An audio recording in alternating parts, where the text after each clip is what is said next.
C'è un ex ministro come Federico D'Inca che aspira ad un ritorno alla vita cosiddetta normale. Ha lasciato il movimento in cui aveva militato e che lo aveva portato a far parte di due governi.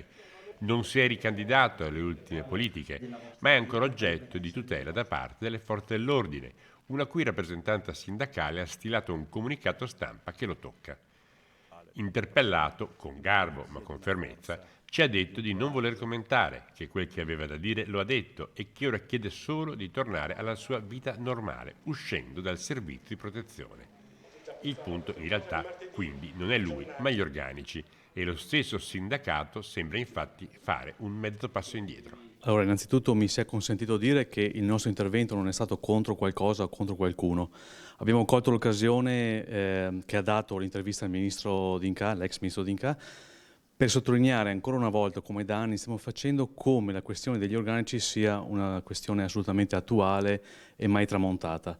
Garantire i servizi che ora sono ordinari comportano comunque un impegno straordinario da parte degli uomini e delle donne che sono chiamati poi a garantire questi servizi e a tradurre in atti concreti quelle che sono le finalità della pubblica amministrazione.